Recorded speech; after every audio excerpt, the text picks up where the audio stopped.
한 주일 동안 평안하셨습니까? 예. 오늘은 영원한 하나님의 언약 그 8번째 시간으로 언약의 율법이라고 하는 제목으로 함께 살펴보겠습니다. 성경에 언약이라는 주제로 우리는 그동안 성경에 기록되어 있는 4개의 언약을 공부하고 있습니다. 언약이란 단어가 나오지는 않지만 창세기 2장에 기록되어 있는 아담 언약. 하나님께서 아담과 함께 언약했죠. 그렇죠? 그 다음 아예 내가 너와 언약을 맺으리니 라는 표현이 문자적으로 등장하는 노아. 그 다음 내가 너와 너의 후손과 함께 언약을 맺겠다고 말씀하신 아브라함 언약. 그 다음 우리가 지난주부터 살펴보기 시작한 이 하나님께서 아브라함과 이삭과 야곱에게 언약한 것을 기억하여 내가 아브라함의 후손인 이스라엘을 애굽에서 건져내고 그들과 함께 언약을 맺겠다고 말씀하시는 신의 언약. 우리가 지난주에 함께 살펴보았습니다. 오늘은 이 신의 언약에 이어서 이 모든 언약은 다 하나님께서 은혜로 베풀어 주시는 거지요. 흔히 사람들이 신의 언약이라고 그러면 행위의 언약이라고 오해하는데 절대로 그게 아니다 하는 것도 우리가 지난주에 공부했죠. 그렇죠? 하나님께서 이스라엘 백성들을 애굽에서 건져내 줄 때 하나님이 내려오시고 먼저 들어가셔서 그들을 함께 애굽에서 건져내 주셨습니다. 다 은혜죠. 자, 그런데 신명기 4장 13절을 함께 읽겠습니다. 그냥 보시고 함께 읽으시죠. 시작. 여호와께서 그의 언약을 너희에게 반포하시고 너희에게 지키라 명령하셨으니 곧 십계명이며 두 돌판에 친히 쓰신 것이라. 신명기는 이제 모세가 이스라엘 백성들을 이끌고 40년 광야를 통화하고 난 다음에 이제 가나안 땅에 들어갈 광야 세대를 위해 다시 한번 마지막으로 십계명을 반복하면서 풀어준 말씀이 신명기죠. 신명기 5장에 십계명이 또 한 번 나와요. 출애굽기 20장에 나오고. 근데 신명기 4장이니까 5장 바로 전이잖아요. 그렇죠? 그 바로 5장, 신명기 5장에 언급된 십계명을 말씀하시기 바로 직전에 모세가 이렇게 말하는 거죠. 여호와께서 그의 언약을 너희에게 반포하시고 너희에게 지키라 명령하셨으니 곧 십계명이며, 이 언약이 십계명이다. 이렇게 모세가 이렇게 말씀하신 거예요. 언약은 하나님께서 일방적으로 베풀어 주신 은혜인데 여기 신명기 4장은 언약을 곧 십계명이다 이렇게 말씀하시는 거예요. 이제 오늘은 이게 무슨 뜻인지 율법을 중심으로 언약 안에서의 율법의 의미를 함께 살펴보려고 하는 겁니다. 자, 바로 이런 맥락 때문에 우리가 언약을 공부할 때 조금 전에 말씀드린 것처럼 언약의 율법이잖아요. 그렇죠? 언약과 율법을 공부할 때마다 반드시 확인해 봐야 할 그 출발점이 뭔가.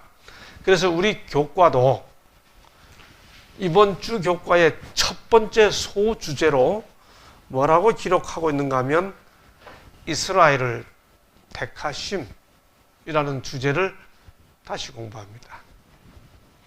자, 한번 여러분에게 여쭤보겠습니다. 이스라엘 백성들의 율법을 잘 지켜서 하나님께서 출애굽시켜 주셨어요? 아니면 출애굽을 시켜 주시고 그 다음 율법을 주셨어요? 뭐가 먼저예요? 출애굽이 먼저죠. 그러면 왜 이스라엘을 선택하셔서 출애굽시켜 주셨어요? 그 이스라엘이 가지고 있던, 하나님이 이스라엘을 출애굽시키시고 출애굽시켜 주시는 선택된 백성으로 삼으신 그 이스라엘 백성들이 가지고 있던 조건이 뭐예요?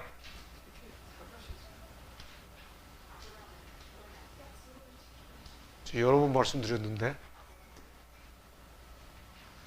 하나님께서 이스라엘 백성들을 출애굽시켜준 그들이 가지고 있던 조건이 뭐죠?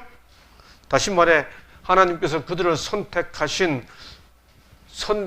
선택된 백성, 그 선택을 삼으신 근거 혹은 조건이 뭐예요? 무슨 자격을 가지고 있었어요? 보기 어려워요. 자격이 없어요. 자격이 없다는 말씀 여러 번 드렸잖아요. 질문을 받으면 긴장해가지고 답을 찾아내려고 그러다 보면 틀리는 거예요. 자격이 없어요. 숫자도 소수였습니다. 그런 말씀을 읽었죠? 적으니라. 그 다음에 그들이 뭐 힘이 있었어요? 노예였습니다. 영향력도 정치적으로 애굽보다 훨씬 약하죠. 군사적으로도 미약합니다. 또 그들은 그 당시 이미 애굽의 영향으로 문화적으로나 종교적으로나 출애굽 백성들 중에 잡족이 함께 따라올 만큼 그들도 영향을 받았고 40년 동안 하나님께서 먹이시고 입히시고 보호하셨음에도 불구하고 기회만 있으면 범죄했죠. 심지어 모압 땅에 그 40년 광야 생활 다 지나고 모압 땅에 와서까지도 범죄했어요. 모압 여인들과 함께 우상 숭배, 심지어 진죽에까지 사람들을 끌어들여서 범죄했죠. 비나스가 분노했었잖아요. 그건 무슨 뜻이에요?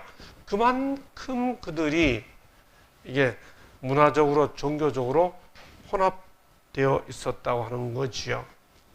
그러므로 하나님께서 이스라엘을 택하신 근거는 뭐예요? 없어요. 그 근거는 그들에게 있는 자격이 아니고 우리 교과책은 뭐라고 표현하는가 하면 이해할 수 없는 하나님의 사랑과 은혜 이렇게 표현했습니다. 우리 지난주에 이거 공부했잖아요. 그렇죠? 사랑하심을 인하여 그 다음에 조상들에게 했던 그 언약을 인하여 이렇게 말씀하셨잖아요. 그렇죠? 그러므로 하나님께서 이스라엘을 택하신 것은 그야말로 전적으로 은혜입니다. 하나님의 사랑하심을 인하여. 그러면 왜 그렇게 택했냐 말이에요. 여기서 우리가 이해해야 하는 것은 교과는 자꾸 이제 그걸 현실에 우리들에게 적용하지요. 그러니까 우리도 하나님의 선택된 백성이라고 하면 우리도 반드시 이해해야 하는 중요한 덕목은 나도 무슨 자격이 있어서 택함 받았다 이렇게 생각하면 안 되는 거예요. 우리가 뭐가 잘났나요? 그렇죠? 무슨 자격이 있나요 우리가? 없어요. 돈이 많아서요? 아니라는 거죠. 실력이 좋아서요? 아니라는 거죠. 세상에 실력 좋은 사람 얼마나 많은데, 세상에 돈 많은 사람은 얼마나 많은데, 그렇죠? 저는 가끔 이렇게 지나가다 보면 서울 시내 그 큰 빌딩들 있잖아요. 저 큰 빌딩에 누군가는 주인이 있을 거고, 저 안에 조그만 뭐 하다 그 한 평에 1,000만 원씩, 2,000만 원씩, 3,000만 원씩 한다는 그 땅마다 다 누군가 사무실은 주인이 있을 텐데 그 사람들은 다 뭐 하고 있을까? 가끔 그런 생각 들 때가 있어요. 그렇죠? 하나님께서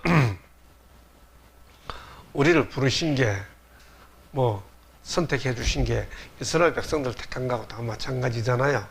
무슨 자격이 있어서가 아니고 이해할 수 없는 하나님의 사랑과 은혜를 인하여. 아멘입니까? 네. 왜 그렇게 선택하셨어요? 하나님께서 이스라엘을 왜 선택하셨어요? 이 율법 이야기하기 전에 이걸 이해하고 율법 이야기를 해야 되거든요. 그래서 일요일 소재부터 이제 이게 나오는 거죠. 하나님의 선택 목적이 뭐였죠? 하나님께서 이스라엘을 왜 선택하셨어요? 복습이에요.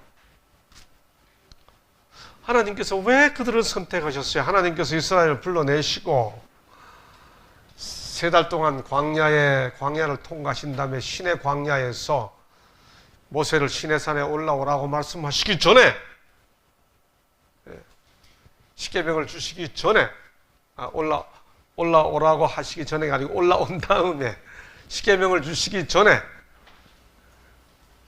출애굽기 19장 1절, 2절, 3절, 4절, 5절, 6절 지난주에 한 절 한 절 따박따박 찾아가면서 공부하고 또 그 전에도 말씀드렸었죠. 내가 너희를 제사장 나라가 되며 거룩한 백성이 되게 하리라. 이스라엘은 이렇게 제사장 나라가 되었어요. 여러분, 제사장은 뭐 하는 사람들이에요? 백성들을 위해 봉사하는 사람이죠. 그렇죠? 예. 바로 이 출애굽기 19장 6절을 베드로가 설명하면서 이렇게 말했죠. 너희는 택하신 족속이요 왕같은 제사장들이요 거룩한 나라요 그의 소유가 된 백성이니, 이 구절은 출애굽기 19장 5절을 그대로 인용한 것입니다. 문자적으로 거의 그대로. 그렇죠? 구약의 이스라엘 백성들처럼 오늘 하나님의 백성들에게 적용하여 베드로가 설명하면서 이렇게 제사장 나라 삼으신 것은 목적, 이는 너희를 어두운 데서 불러내어 그의 기이한 빛에 들어가게 하신 이의, 즉 하나님의 아름다운 덕을 뭐 하게 하려 하심이라, 선포하게 하려 하심이라.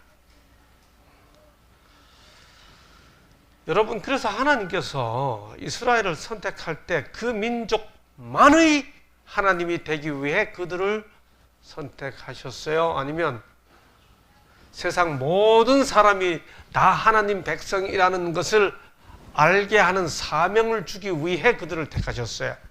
당연히 후자죠. 이사야 56장 7절에 보면, 그래서 내가 곧 그들을 나의 성산으로 인도하여 기도하는 내 집에서 그들을 기쁘게 할 것이니, 이는 내 집은, 그 다음 잘 보세요. 내 집은 안식교인들이 기도하는 집이라. 그렇게 되어 있습니까? 내 집은 기도하는 사람들만의 집이라 했어요? 내 집은 만민이 기도하는 집이니라. 하나님의 구원 사역에는 배타성이 없어요. 그래서 우리가 세상과 구별되어야 하지만 그 구별이 우리만을 위한 게 아니고 세상 모두가 다 하나님의 백성이라고 하는 사실, 하나님의 사랑의 대상이라고 하는 사실을 알게 하기 위한 선택이라는 것을 잊어버리면 안 돼요. 그렇죠? 이 아주 근본, 성경의 근본 철학이잖아요. 그래서 교과책을 보면, 제가 이번 주 교과 표현을 보다가 제가 늘 말하는 내용을 거의 그대로 써놨어요. 그 문장을. 그래서 제가 그 교과 표현을 그대로 가져왔습니다. 고대 이스라엘과 현대 영적 이스라엘을 택하신 것은 구원을 독점하는 배타적인 무리가 아니라, 여러분, 하나님께서 이스라엘을 택한 것은 그들만 구원받는 무리로 택한 게 아니에요. 여러분, 누군가가 우리를 보고 안식일 교회를 보고 그들의 표현대로 우리 재림 성도들을 향해 안식교인들이라 그러면서 마치 집단적으로 구원이 없는 무리들인 것처럼 말한다면 그것도 독선이고, 마찬가지로 우리만 구원이 있고 나머지 사람들은 다 구원이 없고 우리가 구원을 독점하고 있는 것처럼 생각한다면 그것도 독선이에요. 하나님께서는 우리를 통해 하나님이 세상을 구원하려 한다는 사실을 알게 하기 위해 우리를 택하신 거지요. 이스라엘 택하신 것도 마찬가지죠. 배타적인 무리가 아니라 세상의 복음의 기별을 전파하는 도구로 부르신 것. 이게 교과책에 이렇게 아주 강조해서 교훈 이렇게 표현해 놓았습니다. 시대의 소망 27페이지. 하나님께서는 일찍이 이스라엘을 택하셨다. 하나님께서는 당신의 율법과 또한 구주를 알려주는 표상과 예언의 지식을 인류 가운데 보존하도록 그들을 부르셨다. 그 다음, 그는 그들이 세상에서 뭐가 되기를? 구원의 셈이 되기를. 여러분, 셈은 자기 혼자 물 내는 게 목적이에요? 여러 사람 목 시원하게 해주는 게 목적이에요? 여러 사람 목 시원하게 해줘야 돼요. 이제 위대한 계획을 세우고 선교 50주년을 기념하면서 교회 건축 30주년을 기념하면서 새로운 성전 건축을 준비하는 이 안흥교회가 새로운 새 성전 건축과 함께 안흥 지역의 구원의 셈, 더 나아가 횡성 지역의 구원의 셈이 되어야 하지 않겠어요? 우리 교우님들 한 분 한 분이 바로 그런 셈의 역할을 하는 삶을 사셔야 되지 않겠어요? 그렇죠? 하나님께서 은혜로 택하신 목적이 바로 그런 것이다 하는 사실을 확인한 다음에, 이걸 확인하고 그 다음에 언약은 곧 십계명이니 하는 말씀의 의미를 풀어나가자고요. 자, 그런데 이렇게 하나님께서 아무 자격 없는 이스라엘을 이해할 수 없는 사랑과 은혜로 구원해 내시고, 그리고 그들과 구원하신 다음에 언약을 맺으시고 언약을 반포하시면서 십계명을 말씀해 주셨죠.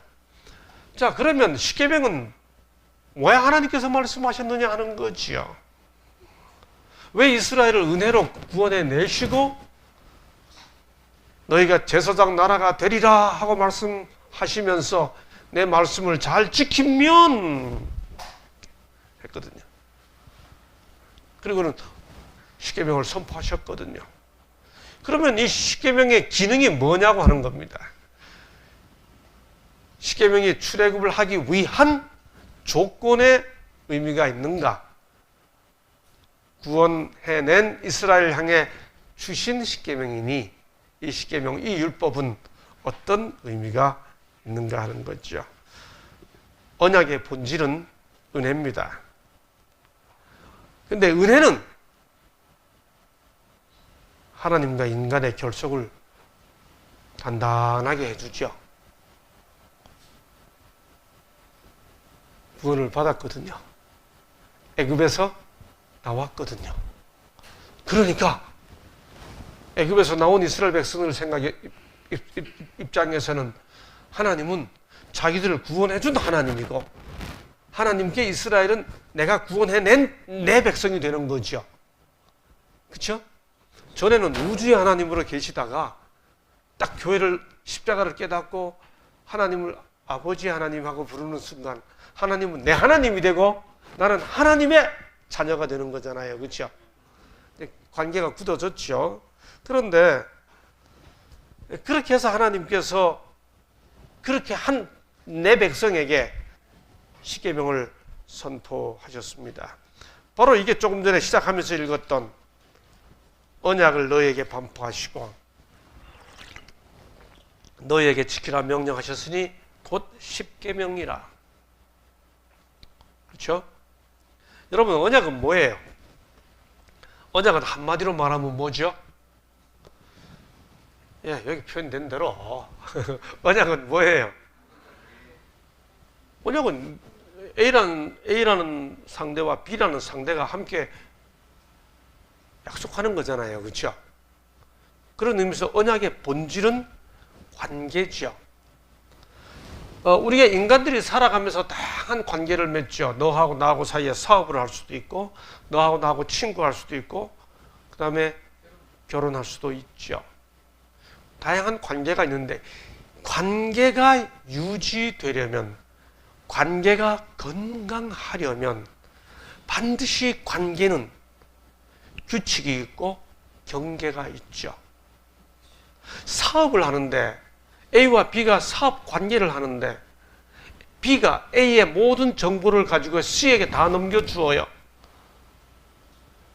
그렇죠? 관계가 하지 않아야 할 경계를 넘어가는 거겠죠. 친구와 친구가 있는데 내가 친구의 물건을 다 가져가. 왜 가져가냐고 그러니까 내가 네 물건을 사랑하거든. 그리고 다 가져가요. 여러분, 이럴 때 성경은 내가 이 사람 친구 돈도 가져가고 뭐 별걸 다 가져가. 너 왜 가져가냐 그러니까 내가 사랑하기 때문에 가져간다 그럴 때 십계명은 그건 사랑이 아니고 뭐라고 정리하는 거예요? 도둑질이라고 정리해 주는 거죠. 그렇죠? 여러분, 이 무엇보다도 우리에게 정확하게 이해하게 만들어주는 것은 결혼관계죠. 그렇죠? 제가 지금은 하도 많이 결혼 주례하면서 제가 주례 많이 했습니다. 조금만 더 하면 아마 백상 될 겁니다. 재림교회 목회자 중에 이렇게 주례를 이 정도 많이 한 사람이 흔치 않을 거예요. 학교 선생을 했기 때문에 제자들이 있으니까 결혼 주례를 많이 하게 되죠. 전에 제가 주례할 때 종종 몇 번 했던 이야기입니다. 제가 우리 딸 결혼 주례할 때도 사위한테 해줬고 아들 결혼 주례할 때는 제가 안 했던 것 같은데 제가 사위에게 물었어요. 이제 결혼해가지고 둘이 신혼여행을 갔는데 예쁜 해변을 걷고 있는데 아주 예쁜 아가씨가 맞은편에서 아주 아름다운 모습으로 걸어오고 있어. 신혼여행을 갔는데도 남자들은 그 여자에게로 눈길이 갈 수 있어. 그때 아내가 남편의 돌아가는 남편의 모습을 보고 팔꿈치로 옆구리를 툭 치면서 뭘 보고 있어? 물었어. 그때 뭐라고 답해야 돼? 이렇게 보니까 아니 탁 치면서 물었어. 저 여자 예뻐? 하고 물었어. 그러면 뭐라고 답해야 돼? 그럴 때 우리 남자분들 뭐라고 답해야 돼요? 그럴 때 멀쩡히 쳐다봐 놓고 탁 치면서 저 여자 예뻐? 하고 물을 때 놀래가지고 아니 안 예뻐 이러면 답이 됩니까 안 됩니까? 그게 답이 안 돼요. 안 예쁜데 왜 쳐다봤어? 이렇게 되죠. 아니 당신이 더 예뻐 이렇게 하면 거짓말 하지 마. 근데 왜 쳐다봤어? 이렇게 하죠. 그때 뭐가 정답인지 아느냐? 몰라요. 그때 뭐라고 대답해야 되는가 하면 그때 뭐라고 대답하면 여자들이 행복해하는가 하면 뭐가 지나갔지? 이렇게 뭐가 지나갔지? 안 예뻐하면 거짓말이고요. 당신이 더 예뻐하면 비교가 된 거거든요. 그러니까 더 이상 이 옆에 서 있는 여자 외에는 다른 사람은 비교의 대상이 되면 안 되는 거죠. 그랬더니 그렇게 주례를 하고 왔더니 사위가 신혼여행 갔다 와서 하는 말이 아버님 개들이 많이 지나다녔습니다. 그래서 네? 관계에는 반드시 지켜야 하는 규칙이 있는 거예요. 그렇죠? 그리고 경계가 있는 거죠. 하나님께서 언약을 맺으신 다음에 율법을 선포하신 것의 의미가 뭐예요? 제목처럼 결속을 굳게 해주는 율법. 여러분, 율법 그 자체가 문제가 있는 거예요? 아니면 연약한 인간에게 문제가 있는 거예요?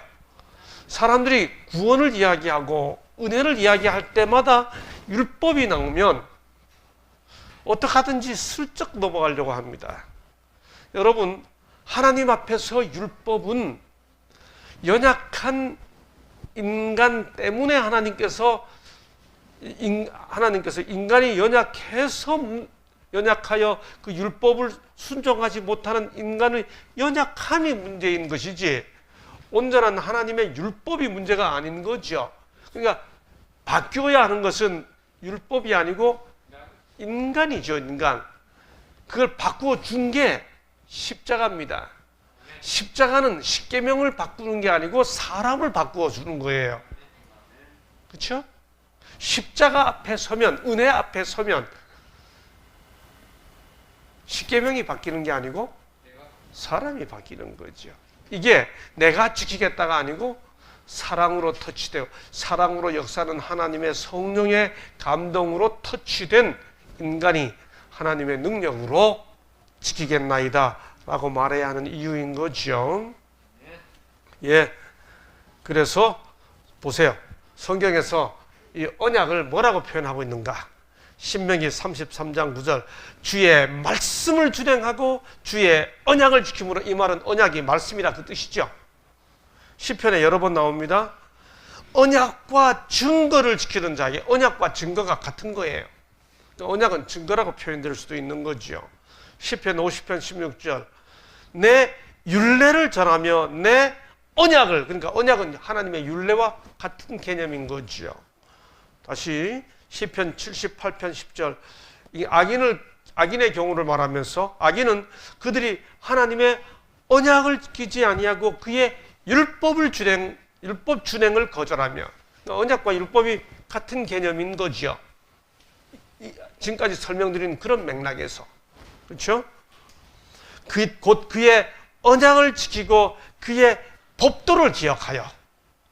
여러분, 그래서 이제 우리는 십자가를 생각하면서 하나님께서 나를 건져내 주었다는 사실을 끊임없이 확인하면서 그 관계를 굳건히 하기 위해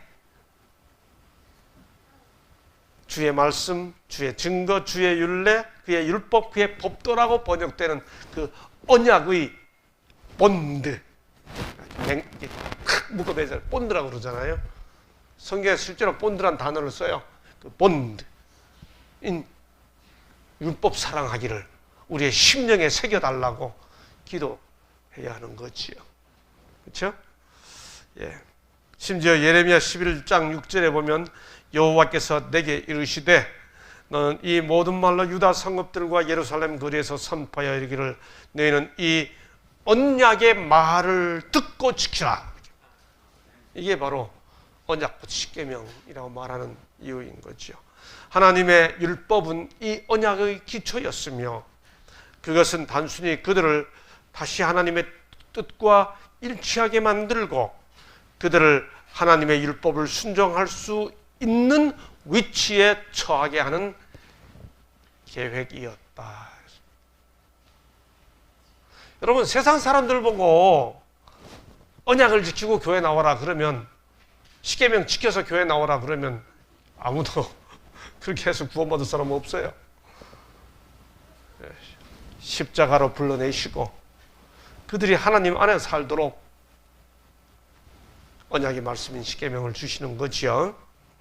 자, 그래서 다시 한번 확인하면 이 율법을 이제 다시 한번 생각해 보자고요. 우리 교우님들은 율법이라는 말을 들으면 무슨 생각이 먼저 나시나요? 겁나 통제하고 규율하고 벌받고 재판받고 감옥 가고 이런 게 생각나세요? 아니면 율법하면 질서가 지켜지고 조화가 있고 안정감이 있고 평화가 있고 사랑이 있다는 것이 생각나세요? 내가 하나님과 어떤 관계에 있느냐에 따라, 하나님의 은혜를 내가 거절했느냐 받아들였느냐에 따라, 하나님의 은혜를 거절한 자들에게 율법은 통제와 규율과 체벌과 재판과 감옥이지만 하나님의 은혜를 받아들인 자들에게 율법은 질서와 조화와 안정과 평화와 사랑의 대명사인 거죠. 그렇죠? 네. 이것이 언약의 율법 기본 개념입니다. 실제로 성경에서 율법이라는 히브리어 토라는 가르침, 교훈이라는 뜻입니다. 그런데 이 토라라는 단어는 농사, 사회생활, 국가 통치, 예배 등 도덕적이고 국가적이고 사회적이고 종교적인 것에 관한 모든 하나님의 가르침에 다 사용됐어요. 교과책이 참 재미있는 표현을 씁니다. 아주 적절한 표현을 씁니다. 교과책 표현 그대로예요. 율법은 언약 동반자의, 다시 말해 우리들이죠. 우리는 하나님의 언약의 동반자들이죠. 언약 동반자의 그 다음 새 생활의 그 다음 뭐라고 표현했어요? 행복 지침. 여러분, 하나님의 율법대로 지키며 하나님의 은혜의 감동에 의해 하나님의 율법대로 지키며 사는 게 행복 지침이죠. 그게 가장 안정된 길이죠. 그렇죠? 네. 이스라엘아, 내 하나님 여호와께서 내게 요구하시는 것이 무엇이냐? 곧 내 하나님 여호와를 경외하여 그의 모든 도를 행하고 그를 사랑하며 마음을 다하고 뜻을 다하여 내 하나님 여호와를 섬기고 내가 오늘 그 다음 내 행복을 위하여 내게 명하는 여호와의 명령과 규례를 지킬 것이 아니냐. 좋은 말씀이죠. 내가 오늘 내 뭘 위하여? 행복을 위하여. 하나님의 말씀 안에 하나님의 율법 안에 사는 삶이 행복합니까? 우리 교우님들 말씀과 함께 살아온 삶이 참 행복하지요? 제가 생각해봐도 정말 그래요. 어쩌다가 하나님을 부름을 받아 신앙 안에 살게 되고 정말 부족하지만 하나님의 말씀의 인도를 따라 이렇게 평생을 사는 거 생각해보면 너무너무 감사하고 행복한 거예요. 그렇죠? 그렇죠? 그렇죠? 자, 여러분이 이 하나님의 율법은 변화돼요? 안 변화돼요? 하나님의 율법은 여러분 사람들이 만든 법은 바뀌어요? 안 바뀌어요? 저는요 말 배우기 시작하면서부터 대학 졸업할 때까지 대통령은 한 분인 줄 알았어요. 18년 동안 대통령 하셨으니까. 그런데 그분이 대학 3학년 때 아마 금요일 저녁이었던 것 같아요. 안식일 아침에 일어났더니 기도하러 기도동산에 갔는데 막 울어요, 누가. 이제 가만히 들어보니 이 나라를 위한 기도인데 대통령이 돌아가셨다. 그게 금요일 저녁에 그 일이 있어가지고 제가 지금도 기억나는 건 안식일 아침에 저 부평이라는 지역교회로 학생전도사 봉사를 나갔는데 청량리역에 도착하니까 막 호해를 뿌리던 기억이 나요. 여러분, 우리나라를 그렇게 강력히 지배하던 정치적 평가와 입장과 전혀 상관없이 그 유신 헌법이라고 하는 것도 대통령이 죽으니까 싹 힘을 상실해요. 헌법도 인간이 만든 법이다 보니까 그 법이 인간의 뜻이니까, 사람의 뜻이니까. 근데 여러분, 하나님의 율법은 왜 안정하나요? 이 하나님의 율법은 견고해요. 왜 그런가요? 왜 하나님의 율법은 그렇게 사라지기도 하고 없어지기도 하고 그런 게 아니고 언제나 그 자리에 안정하게 우리가 의지할 수 있는 것일까요? 성경은 이렇게 말합니다. 시편 40편 8절 함께 읽으시겠습니다.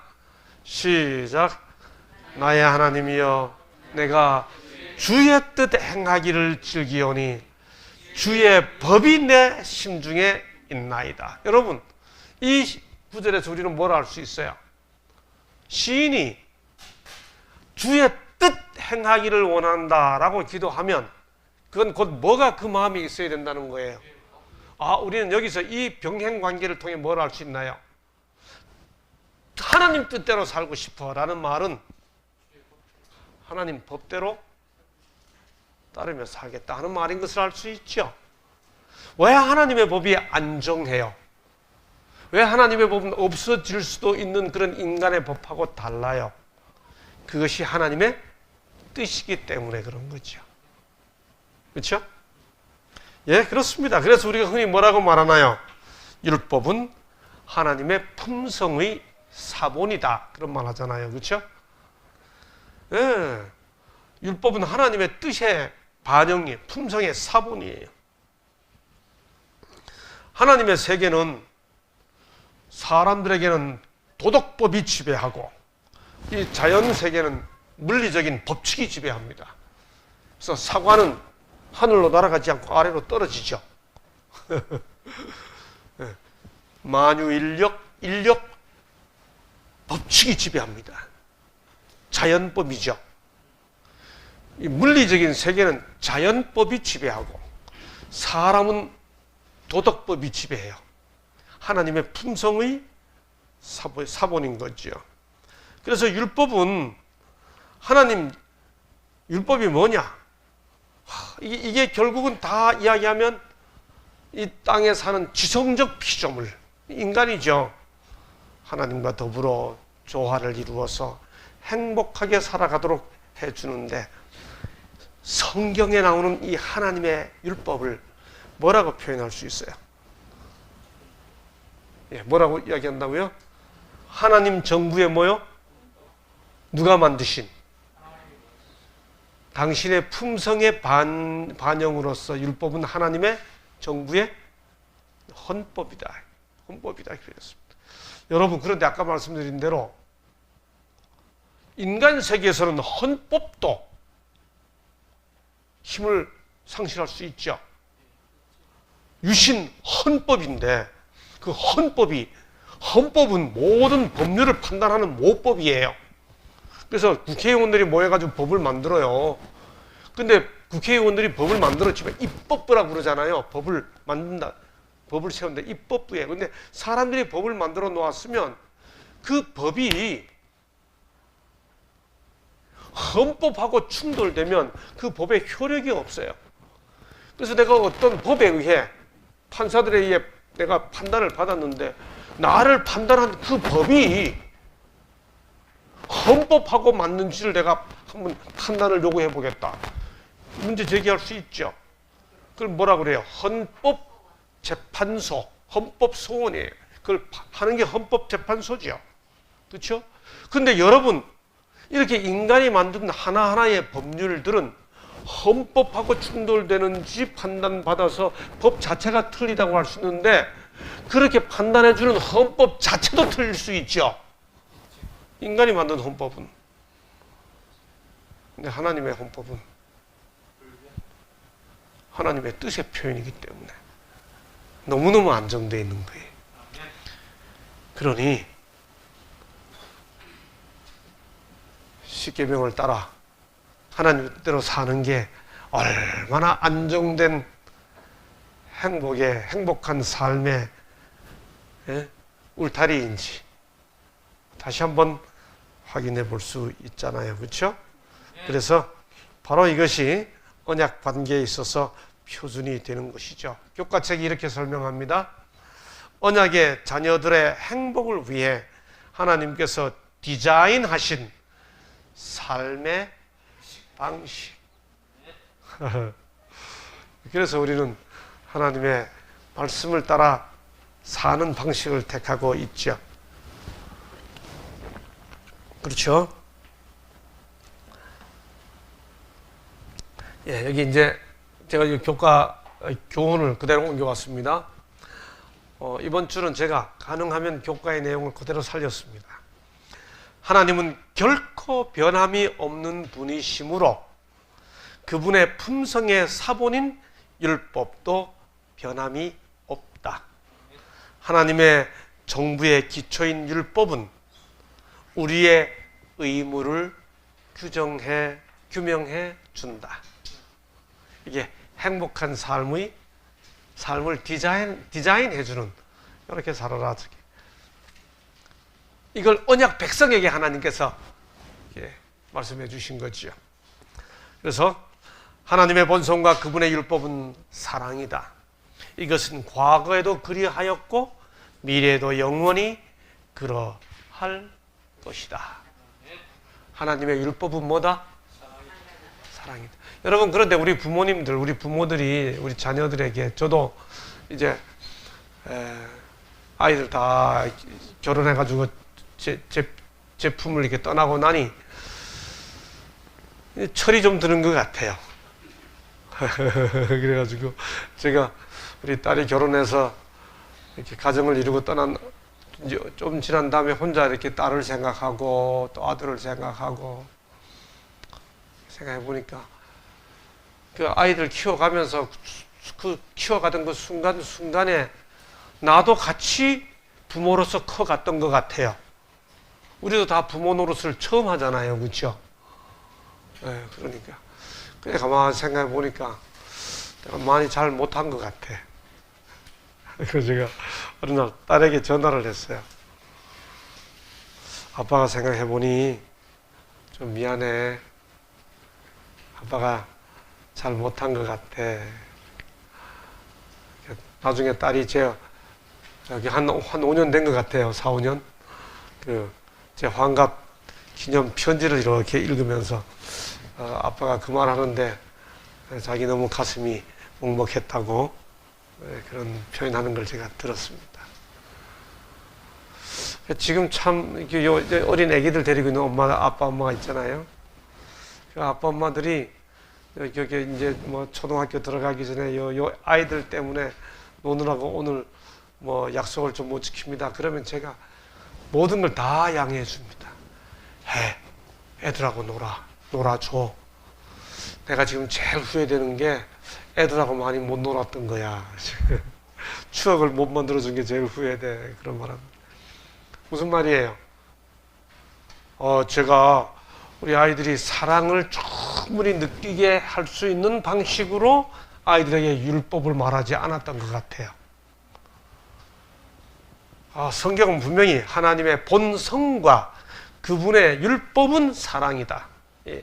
성경은 그 핵심을 말해주고 부조와 선지자가 그 내용을 이렇게 설명해주고 있잖아요. 그런데 우리 부모들은 하지마! 하는 얘기를 하지마 하고 사랑을 느끼게 하지 않고 성질 나가지고 하잖아요. 아이들이 이게 나를 사랑하기 때문에 저렇게 말씀하신다고 충분히 느낄 수 있도록 하지 못할 때가 자주 있잖아요. 그렇죠? 하나님의 본성과 그분의 율법은 사랑이다. 우리 주위 사람들이 느낄 수 있도록 사시자고요. 예? 안식일 교인들 보고 누가 율법주의라 그러면 아니야 이렇게 하고 싸우지 말고 그렇게 느껴질 수 있도록 사시자고요. 제가 지금 생각해도 제가 참 그 젊을 때 했던 것 중에 그 젊을 때 제가 아주 이렇게 기특하게 생각되는 게 있어요. 머리를 쓰다듬어 주고 싶을 만큼. 종종 이렇게 다른 우리를 오해하는 분들하고 대화할 때 제가 우리 교우님들을 향해 우리가 진리를 따른다고 하는 사실을 증명하기 위해 우리의 태도가 비진리적이지 마십시다. 그런 표현을 하기 좋아했어요. 네. 우리가 진리하고 기분 나빠서 이야기하면 그 모습 자체가 무슨 진리예요, 그렇죠? 네.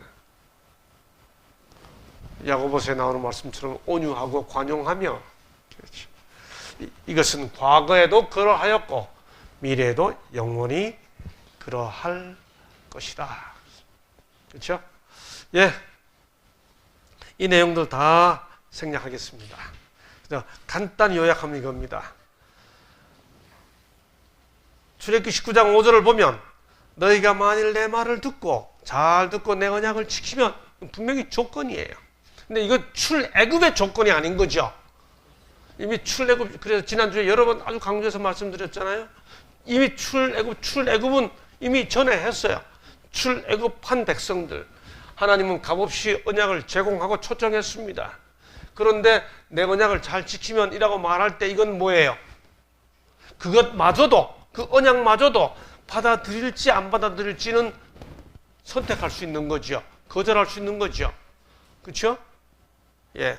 사람은 그 언약의 선물을 거절할 수도 있고 부정할 수도 있어요. 여기도 자유의지가 있는 거죠.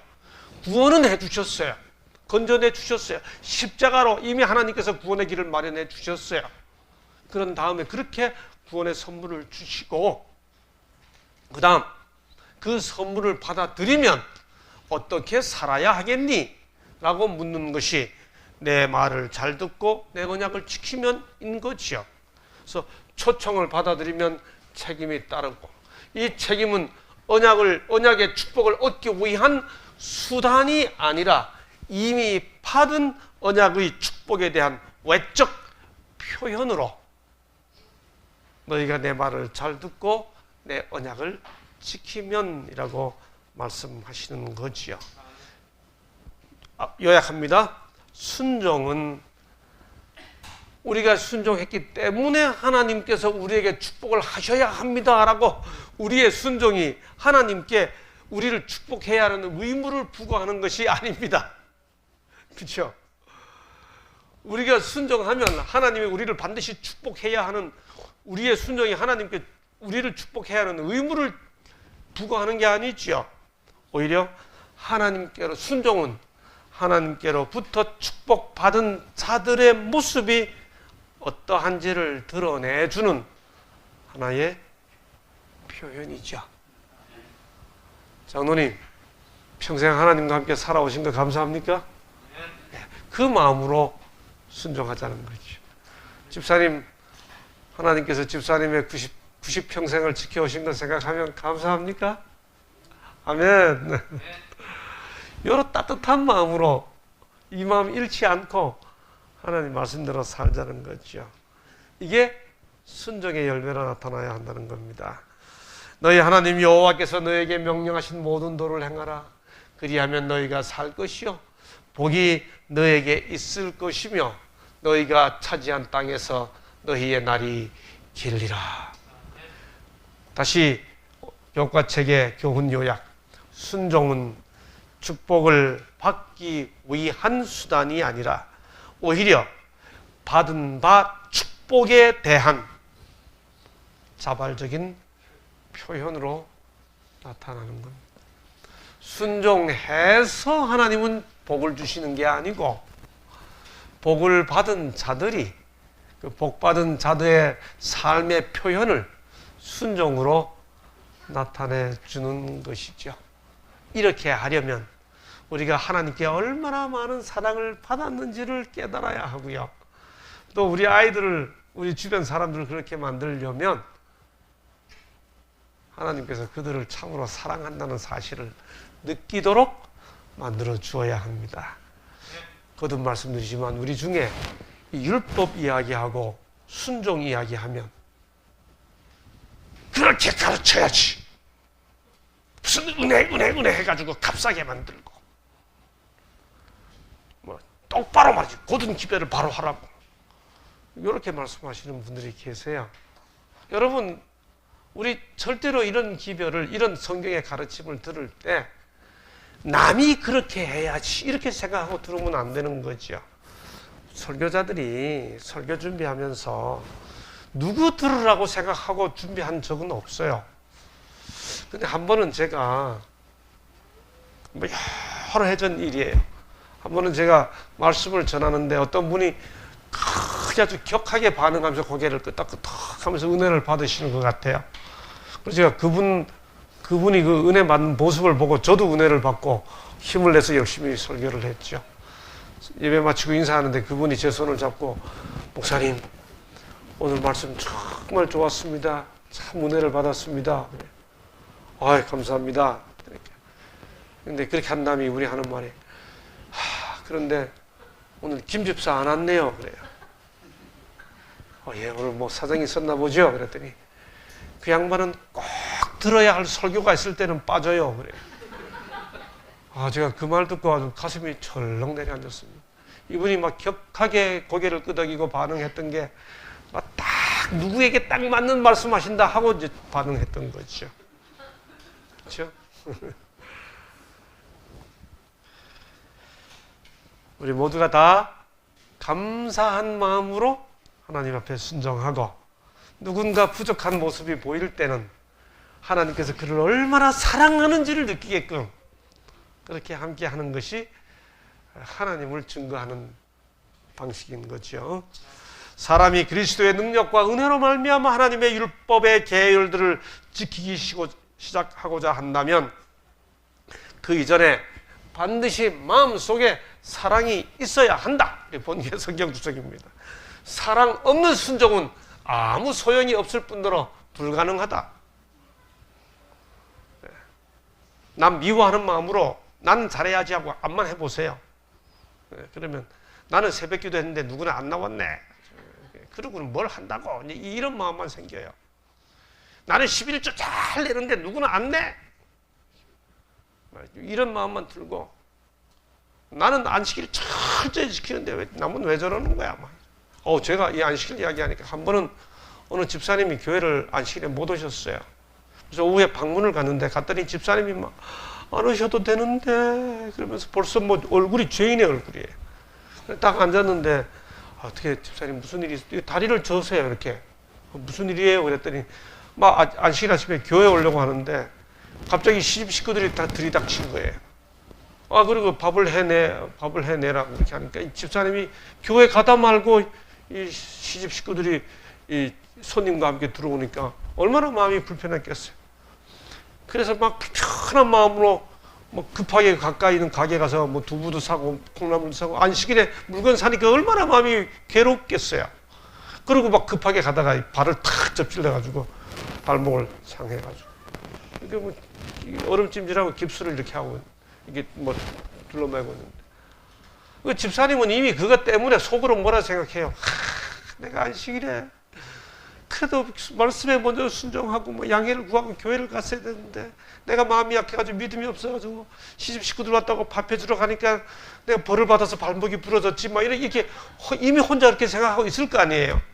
제가 그 얘기 들으면서 이렇게 했는데 아이고 집사님 그렇게 빨리 나으세요 이렇게 하고 하는데 딱 그렇게 하고 예배 딱 끝나고 기도 딱 끝나니까 옆에 있던 분이 집사님 거 봐.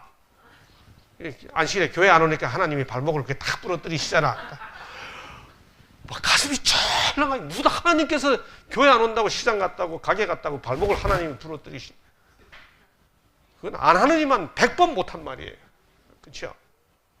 그런데 때때로 살다 보면 뭐 그런 말 하는 거 톡톡 골라서 하는데 막 은사 받은 분들이 있어요 또. 무슨 이렇게. 참 힘들죠. 네?